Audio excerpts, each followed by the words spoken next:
How's it going, guys, and welcome back to another week and another Destiny 2 video, where this week we're going over the final free-to-play bundle inside the helm for our Titans. I don't want to have this dragged on too long for an intro, but I just want to say thanks everybody for the support that I have received, getting to 500, sharing, liking, commenting, all that good stuff. So with that being said, let's get into the video. Now, the reason for this build is because Bungie did something very generous, and that is they gave a gift for all players, free-to-play, longtime players, new players, all that good stuff, which includes the Thunderlord exotic LMG, a piece of exotic armor that goes with Arc 3.0, a handful of weapons, and a set of powerful armor with mods already equipped in them. So if you're a new player, this is going to be an extremely helpful thing for you, and hopefully I can show you how to make good use of it and how it works. So without further ado, let's go over the exotic they gave us for the Titans. For Titans, they gave us the exotic Caress of the Falling Star, which comes with the exotic perk Glorious Charge. Greatly increase your Thunder Crash impact damage and gain an overshield that lasts longer the further you travel before striking a target. This allows Thunder Crash to deal 100% more damage, and once you hit a target, you gain a 100 health overshield for 7 seconds. This overshield duration scales with the max distance you go with your Thunder Crash up to 20 seconds. So if you fly the farthest, you're going to get you're going to get that overshield for 20 seconds. This is an exotic that I personally believe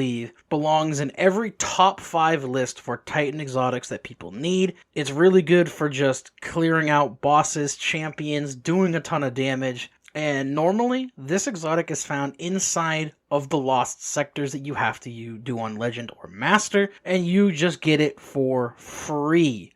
So we're going to make the most of that, and we're going to go over the class setup for this build. Now, before we truly get started, I want to make a note beforehand that when I made this build for the class setup, it was designed to combat the resilience bug that was going around for Arc Titans and Arc Warlocks, which plays heavily into resistance and keeping yourself alive. It's still very fun. Just keep that in mind that you don't have to stack all of these things if you want to play around with some stuff. I just did this to make sure people could stay alive with the bug and still enjoy the Arc subclass reworks. The first thing that we're going to go over is the fact that you're going to want the Thunder Crash Super, because that is what the exotic is based around. And as for melee, I ran the new Thunderclap, which is just hold down button, do big damage when you charge the punch. It's really fun to use, and honestly, to me, it is the funnest melee I have had in all these reworks. They're really good. Our first aspect for this build is Knockout. Critically wounding a target or breaking their shield infuses your melee attacks with arc energy and increases your melee range and damage for a short time. Defeating targets with melee attack starts health regeneration and makes you amplified. This is going to boost your Thunderclap damage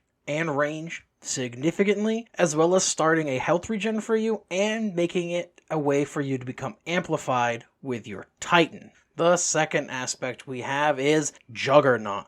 With full class ability energy and after sprinting for a short time, you gain a frontal shield that blocks incoming damage. When the frontal shield breaks, your class energy is depleted. While amplified, the shield blocks significantly more damage before breaking. This will give us some extra survivability to our Arc Titans. Again, this was mostly designed for the resilience bug, but it is still extremely nice to have, especially in raids or endgame content. It'll help you stay alive just that little bit longer. Our first fragment for this build is going to be Spark of Focus. After sprinting for a short time, your class ability regeneration is increased, but it also has a -10 to resilience. With this build, we're going to be sprinting a lot because A, it's Arc. Speed Booster is probably the funnest thing I have played with in a long time.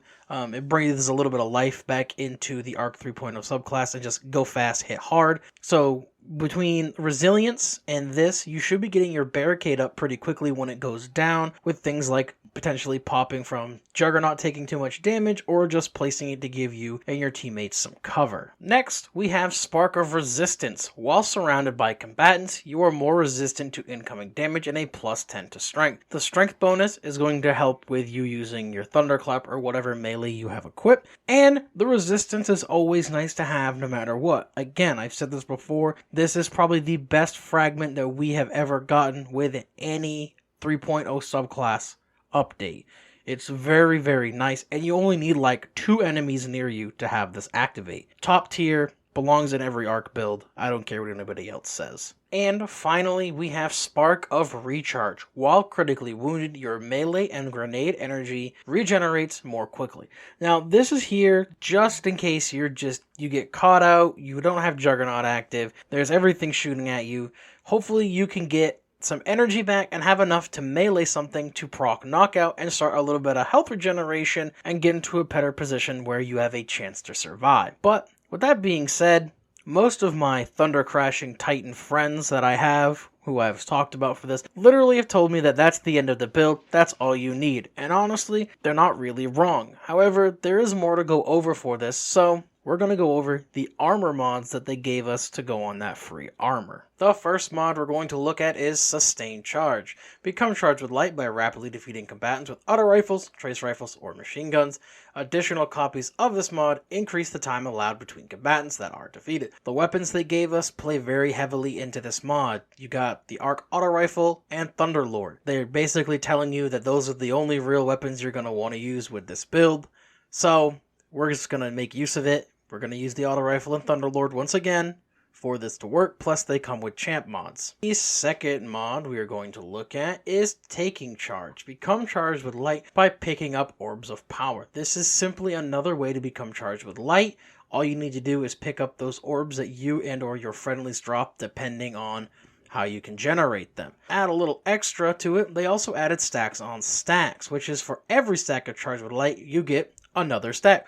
1 orb equals 2, and whenever you proc Sustained Charge, you're also going to get 2 stacks of charged with light. And to compensate for all the stacks you're going to be getting, they also threw in Supercharged, which allows you to have up to 5 stacks of charged with light, which is very helpful because we're going to be stacking a ton of stacks of charged with light. And to spend all these stacks, they also threw in Heavy-Handed. While charged with light, regain half your melee energy when you use a charged melee ability, consuming 1 stack of charged with light. This will allow us to use Thunderclap more often, which is great because it does a ton of damage and it's really fun.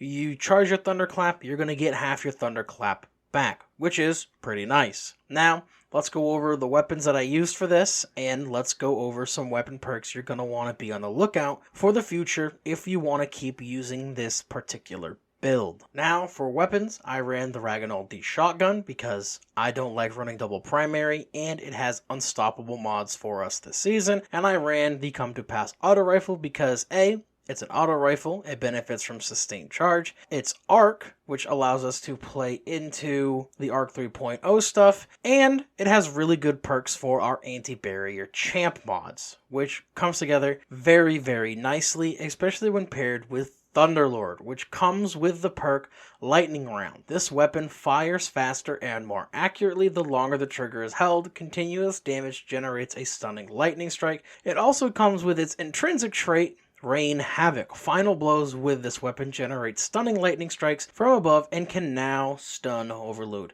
champions. This LMG works very nice now that it got buffed from the beginning of the season, and it has a catalyst, which I finally finished, which it reads as follows. Causing a lightning strike with this weapon partially reloads the magazine from reserves, which is amazing for clearing out adds and dealing a little bit of sustained boss damage. You get 6 rounds back every single time that lightning bolt goes off. As for weapon perks, you're going to want to look out for things like Pugilist, so you can get your melee energy back, Swashbuckler, so you can get bonus damage to your weapon from getting a melee kill, Wellspring, which feeds into all your abilities, your grenade, your melee, and your class ability. And finally, if you want to just focus on the Thunder Crash aspect of this entire thing, grab a weapon with Thresh, as it gives you a little bit of super energy back every single time you get a kill. And with that being said, that is the end of this